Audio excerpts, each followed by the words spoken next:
দর্শক আমন্ত্রণ আজকে চট্টগ্রামের শুরুতে আপনাদের জানাবো শিরোনাম। চট্টগ্রামে যুবদলের দুপক্ষের সংঘর্ষে একজন নিহত, এখনো থানায় মামলা হয়নি, ধরা পড়েনি জড়িতদেরকেও। প্রায় সংঘাতে আতঙ্কে স্থানীয়রা। যারা হত্যা করেছে তদন্তের মাধ্যমে সবাইকে আইনানুগত আনে সুস্থ বিচার চাই। এলোপ্যাথালি আপনার ৩-৪টা বিল্ডিং থেকে গুলি করা শুরু হয়েছে। বন্দরনগরীর সাগরিকা রেলগেট এলাকায় মালবাহী ট্রেনে ট্রাকের ধাক্কা, নিহত ১। ৪ সদস্যের তদন্ত কমিটি গঠন। ট্রাকটা দ্রুত গতিতে আসার ফলেই দুর্ঘটনাটা ঘটেছে। তারপর তদন্ত কমিটি করা হয়েছে, আমরা সব বিষয়গুলো কি দেখতেছি।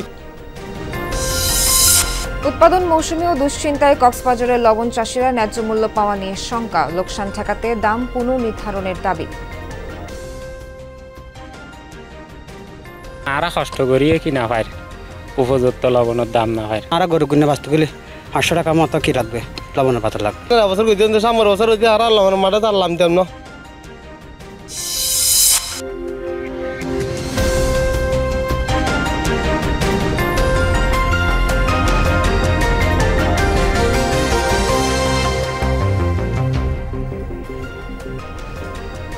দর্শক এতক্ষণ শিরোনাম দেখছিলেন, পুরো খবর জানাবো নাবিলা সোহেল। আবারও মধ্যরাতে যুবদলের দুই গ্রুপের গোলাগুলি হয়েছে চট্টগ্রামে। গুলিবিদ্ধ হয়ে প্রাণ গেছে এক কর্মীর। এ ঘটনায় এখন পর্যন্ত থানায় কোনো মামলা হয়নি, ধরা পড়েনি জড়িতদের কেউ। এদিকে প্রায় রাতে সংঘর্ষে বাকুলিয়া এক্সেস রোড এখন আতঙ্কের জনপদ। আধিপত্য নিয়ে বিরোধের জেরে বেপরোয়া একাধিক গ্রুপ উপগ্রুপ।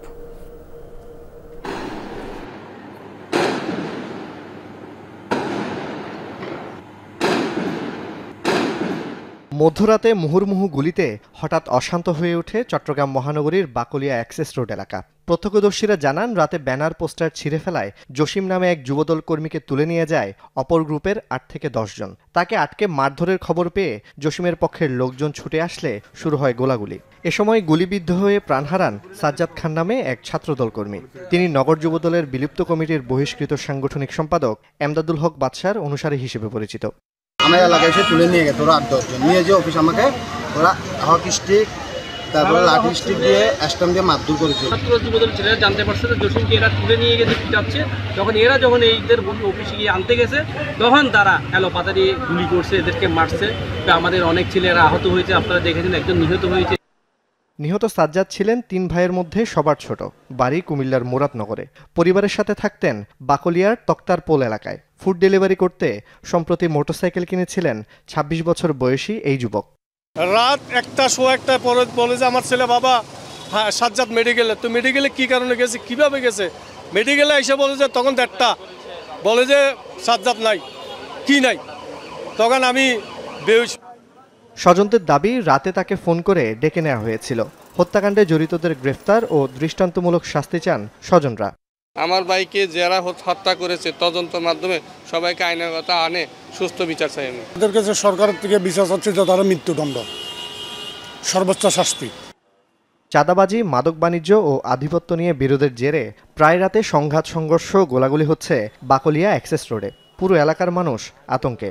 কারেন্টটা অফ করে দেওয়া হয়েছে, এলোপ্যাথালি আপনার 3-4টা বিল্ডিং থেকে গুলি করা শুরু হয়েছে। 5 আগস্টের পরে কিছু বিএমপি সেল্টারে এরা এখানে আশ্রয় নিছে। এখানে আশ্রয় নেওয়ার পরে ওইখানে এরা বিভিন্ন ধরনের অপকর্ম করে। আসলে এটা মেনে নেওয়ার মতন না, এভাবেই চলে যাবে। এখন আমরা তো খুব এভাবে রাজনীতি করে যদি আমাদের সহযোদ্ধারা যদি হেরে যায় তাহলে তার মেনে নেওয়া না। জোবায়েদ ইবনে শাহাদাত, যমুনা নিউজ, চট্টগ্রাম। দর্শক, এই বিষয়ে সবশেষ আপডেট জানাতে যুক্ত হচ্ছেন সহকর্মী আলামিন শিকদার। আলামিন, বাকুলিয়া এক্সেস রোডে এত সংঘাতের কারণ কি? এই বিষয়ে প্রশাসন কি বলছে, আর এখন পর্যন্ত কেনই বা কোনো মামলা হয়নি?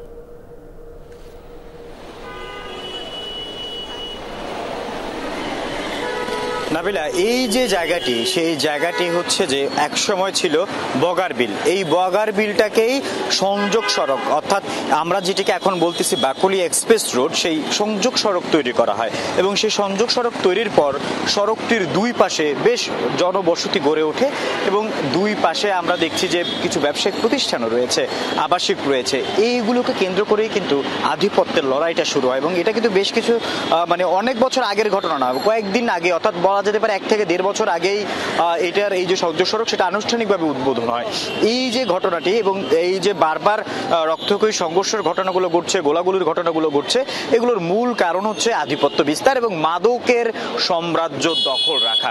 এই যে বগার বিলটি, সেই বগার বিলে এখন আধুনিক সড়ক হয়েছে, দুই পাশে আবাসিক এলাকা গড়ে উঠেছে এবং সেই জায়গাটিকে কেন্দ্র করে যে মাদকের বিস্তার, সেই মাদকের বিস্তারের জন্য সন্ত্রাসগুলো, যারা সন্ত্রাসী কার্যক্রমের সাথে জড়িত, তারা তাদের আধিপত্য বিস্তারকে কেন্দ্র করে আমরা দেখছি যে তাদের যে সন্ত্রাসী সংগঠনগুলো রয়েছে, যে গ্যাংগুলো রয়েছে, সেগুলো একসাথে হয়ে এক গ্রুপ আরেক গ্রুপের দিকে এক এক সময় যখন যাকে সুযোগ মতো পাচ্ছে ঘায়েল করার চেষ্টা করছে। সেই কারণেই কিন্তু অনেকটা হঠাৎই এই ধরনের ঘটনাগুলো ঘটে এবং প্রতিটি ঘটনায় কিন্তু মধ্যরাতে হয়েছে। এর আগেও আমরা দেখেছিলাম যে চট্টগ্রামের যে শীর্ষ সন্ত্রাসী সাজ্জাদ, তাকে গ্রেপ্তারের পর তাকে কে ধরিয়ে দিয়েছে, এই ঘটনাকে কেন্দ্র করে তার অনুসারীরা একটা প্রাইভেট কারে একদম ব্রাশ ফায়ারের মতো ঘটনা ঘটে এবং সেই প্রাইভেট কারে থাকা দুজন কিন্তু মারা যায়। এরপরে গতকালকের যে ঘটনাটা, এটাও এক চাঞ্চল্যকর ঘটনা। আমরা দেখেছি যে একদম প্রকাশ্যে গুলি করে মেরে ফেলেছে। এই যে ঘটনাগুলো, সেটা আসলে সেখানকার যে সাধারণ মানুষের যারা বসবাস করছে তাদের মনে আতঙ্ক তৈরি করে দিয়েছে।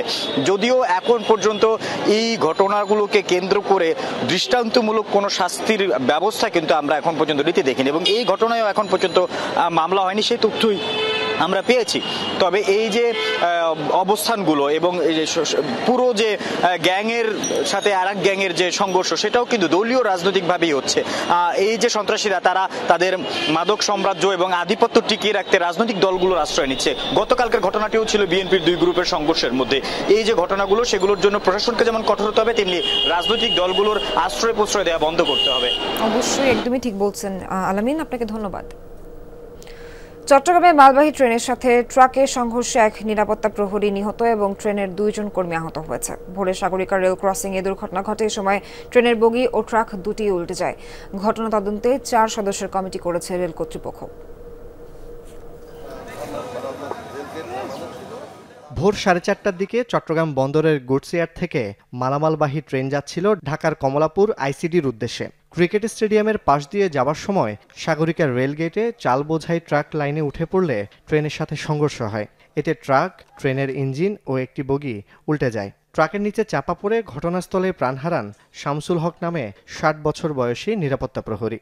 ব্যবহৃত বেশিরভাগ ট্রাকটা দেখলাম যে বেশি দ্রুত গতিতে চলে আসছে, রেলও চলে আসছে। এমন গতিতে আসছে, ট্রাকের ড্রাইভার হেল্পার গাড়ি রাস্তা থেকে ছেড়ে দিয়ে ওরা পালাইছে, কিন্তু আমাদের ইঞ্জিনকে ওই ট্রাকটা আসি মারে দিছে। সংঘর্ষে ট্রেনে থাকা 2 জন আহত হন। এরা হলেন ট্রেন চালক মনিরুল ইসলাম ও সহকারী লোকোমাস্টার আলমগীর। দায়িত্বরত গেটকিপারের দাবি, দ্রুত গতিতে আসা ট্রাকটি সিগন্যাল অমান্য করায় এই দুর্ঘটনা ঘটে। ট্রেনটা একটু দূরে আছে, কিন্তু তখনও আমি এই পাশে চলে আসি। আসার কিছুক্ষণ পরে দেখতেছি এই গাড়িটা খুবই স্পিড আসতেছে এবং এটা আমি ওই পাশে থাকার কারণে বা মুরব্বিও এটা বুঝতে পারে নাই যে এটা আসিয়ে ওনার গায়ে পড়বে। হঠাৎের মধ্যে মুহূর্তের মধ্যে একটা ঘটনা ঘটে গেছে। ঘটনা তদন্তে 4 সদস্যের কমিটি গঠন করেছে রেলওয়ে কর্তৃপক্ষ। যারা প্রত্যক্ষদর্শী ছিলেন এবং আমাদের লোকজন যারা ছিলেন, তাদের সাথে কথা বলে মনে হচ্ছে যে ট্রাকটা দ্রুত গতিতে আসার ফলেই দুর্ঘটনাটা ঘটেছে। তারপর তদন্ত কমিটি করা হয়েছে।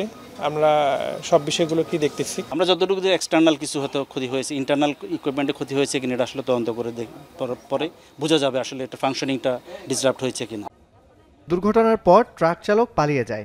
লাইনচ্যুত ইঞ্জিন ও বগি উদ্ধারের জন্য পাহাড়তলী ও কুমিল্লার লাকসাম থেকে আসে উদ্ধারকারী ট্রেন। জোবায়েদ ইবনে শাহাদাত, যমুনা নিউজ, চট্টগ্রাম। লবণ উৎপাদনের মৌসুম শুরু হলেও হাসি নেই কক্সবাজারের লবণ চাষিদের মুখে।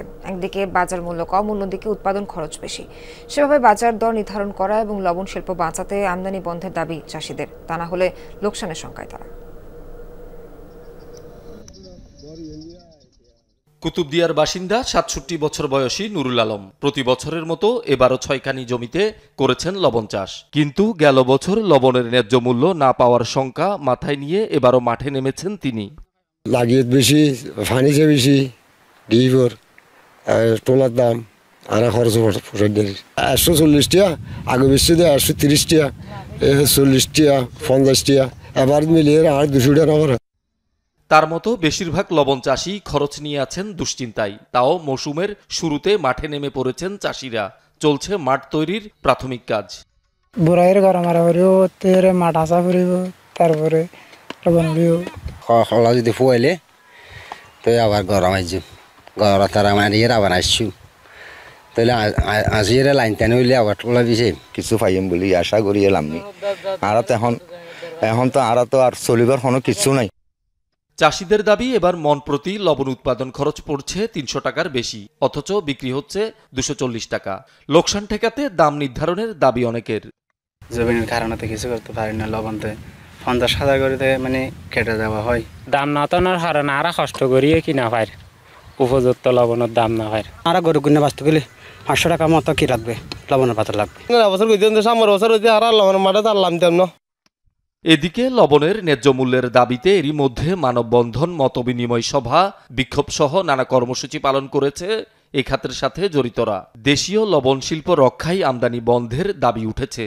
এটা আমাদের বাংলাদেশকে ধ্বংস করার জন্য, বাংলাদেশের লবণ শিল্পকে ধ্বংস করার জন্য এটা আমার মনে হচ্ছে দেশি বিদেশি একটা চক্রান্ত। মধ্যস্বত্বভোগীরা যেন সুযোগ সুবিধা নিতে না পারে এবং আমার সাধারণ চাষিরা যেন ন্যায্য মূল্য পায়, সরকার যেন সেই ব্যবস্থাটা করে। এই বছর লবণই যদি উৎপন্ন না হয় তাহলে সরকার তো আমদানি করতে বাধ্য হবে। জাতীয় কমিটি রয়েছে, জাতীয় কমিটি সাধারণত দেশের অবস্থা, চাহিদা বা লবণের ঘাটতি আছে এগুলো যাচাই বাছাই করে এ ব্যাপারে সরকারকে সুপারিশ করে দেবে। চলতি অর্থ বছরে 26,18,000 মেট্রিক টন লবণের চাহিদা নিয়ে কাজ করছে কর্তৃপক্ষ। শহীদুল সুমন, যমুনা নিউজ। বিএনপি ঘোষিত রাষ্ট্র কাঠামো মেরামতের 31 দফার পক্ষে জনমত গঠনের অংশ হিসেবে চট্টগ্রামে জেলা উপজেলা পর্যায়ে প্রচারণা চালাচ্ছে দলটির নেতাকর্মীরা। নগরের কোতোয়ালি থানাধীন পাথরঘাটা ওয়ার্ডে অনুষ্ঠিত হয় উঠান বৈঠক। সভায় বিএনপির কেন্দ্রীয় নির্বাহী সদস্য শামসুল আলম জ্ঞান ভিত্তিক শিক্ষা ব্যবস্থা গড়ে তোলা এবং দক্ষ, যোগ্য ও সৃজনশীল নাগরিক তৈরিতে দলের অঙ্গীকার তুলে ধরেন। এ সময় পাথরঘাটা ওয়ার্ড বিএনপি নেতারা উপস্থিত ছিলেন। অন্যদিকে আনোয়ারার চাতুরি ইউনিয়নের চৌমুহনী বাজারে পথসভা এবং লিফলেট বিতরণ করেন চট্টগ্রাম দক্ষিণ জেলা ছাত্রদলের সাবেক সাধারণ সম্পাদক ও দক্ষিণ জেলা বিএনপির সাবেক যুগ্ম সম্পাদক জিয়াউদ্দিন চৌধুরী আশফাক। 31 দফা মানুষের ঘরে ঘরে পৌঁছে এই কর্মসূচি অব্যাহত রাখার কথা জানান তিনি। দুর্নীতির অভিযোগে রাঙ্গামাটি লংগদু সদর হাসপাতালে অভিযান চালিয়েছে দুদক। সকালে হাসপাতালে অভিযানে যায় জেলা দুর্নীতি দমন কমিশনের সহকারী পরিচালক আহমদ ফরহাদ হোসেন ও মোহাম্মদ রাজু আহমেদ। এ সময়ে হাসপাতালে অনিয়মের প্রমাণ পান কর্মকর্তারা। দুদক জানায় হাসপাতালে চিকিৎসক কর্মচারীদের সঠিক সময়ে প্রবেশ না করা, খাবারে অনিয়ম, একজনের লাইসেন্স ব্যবহার করে অন্যজন খাবার পরিবেশন, রোগীদের ওষুধ দেয়া নিয়ে অব্যবস্থাপনা সহ বিভিন্ন অনিয়মের প্রমাণ মেলে। সরকারি বিভিন্ন সম্পদের ক্ষয়ক্ষতি হয়েছে বলেও জানান তারা। পাশাপাশি এসব বিষয়ে দ্রুত ব্যবস্থা নেওয়ার আশ্বাস দেন।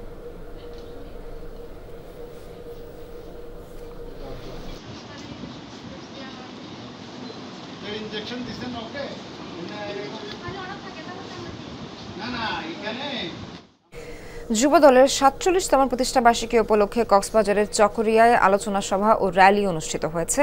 বিকেলে স্থানীয় সিস্টেম কমপ্লেক্সের সামনে চকরিয়া পৌরসভা যুবদল এই আয়োজন করে। এ সময় পৌরসভার 9টি ওয়ার্ড থেকে ব্যানার, ফেস্টুন সহ মিছিল নিয়ে অনুষ্ঠানে যোগ দেন নেতাকর্মীরা। পরে র্যালি নিয়ে চিরিঙ্গা প্রধান সড়ক প্রদক্ষিণ করেন তারা। অনুষ্ঠানে প্রধান অতিথি ছিলেন উপজেলা বিএনপি সাধারণ সম্পাদক মোবারক আলী। এ সময় বক্তারা বলেন, বিগত স্বৈরাচার সরকার শেখ হাসিনার আমলে চকরিয়া বিএনপি নেতাকর্মীরা হামলা, মামলা ও খুনের শিকার হয়েছেন। এখনও স্বৈরাচারের দোসররা চকরিয়ায় দল পাল্টে ধর্মীয় মুখোশ পরে সন্ত্রাসী কার্যক্রম চালিয়ে যাচ্ছে বলে অভিযোগ করেন তারা। এ সময় এসব সন্ত্রাসীদের রুখে দিতে আগামী নির্বাচনে সালাউদ্দিন আহমেদের পক্ষে ধানের শীষে ভোট চান তারা। পাশাপাশি যুবদলের নেতাকর্মীদের ঐক্যবদ্ধ হয়ে দেশের জন্য কাজ করার আহ্বান জানান।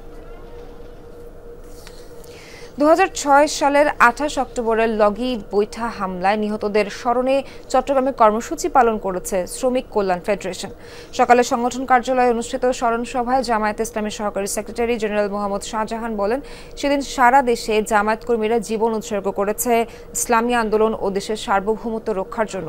তারা পুরো জাতির কাছে প্রেরণার বাতিঘর বলে মন্তব্য করেন তিনি।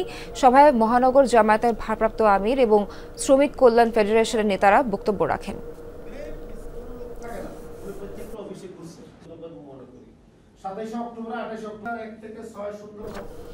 ক্ষুদে শিক্ষার্থীদের অংশগ্রহণে চট্টগ্রামে অনুষ্ঠিত হয়েছে বিজ্ঞান মেলা।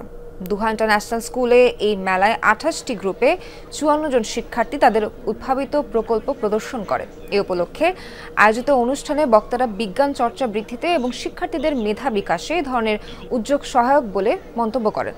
অনুষ্ঠানে আন্তর্জাতিক ইসলামী বিশ্ববিদ্যালয়ের ডিন শামসুল আলম সহ শিক্ষক, শিক্ষার্থী ও অভিভাবকরা উপস্থিত ছিলেন। আসন্ন mayor challenge cup football tournament সামনে রেখে প্রস্তুতি শুরু করেছে অংশগ্রহণকারী দলগুলো। এরই অংশ হিসেবে আজ চট্টগ্রামে এক অনুষ্ঠানে ব্রাদার্স ইউনিয়ন ফুটবল টিমের জার্সি উন্মোচন করা হয়। অনুষ্ঠানে কর্মকর্তারা বলেন, মেয়র কাপে শিরোপা জয়ের লক্ষ্যে শক্তিশালী টিম গঠন করা হয়েছে। পাশাপাশি অন্যান্য টুর্নামেন্টগুলোতেও ভালো খেলা উপহার দেওয়ার কথা জানান তারা। এ সময় ব্রাদার্স ইউনিয়নের ভারপ্রাপ্ত চেয়ারম্যান জসিম আহমেদ সহ ক্রীড়া সংগঠকরা বক্তব্য রাখেন। দর্শক, এখানেই শেষ করছি আজকে চট্টগ্রামের আয়োজন। সঙ্গে থাকার জন্য ধন্যবাদ সবাইকে।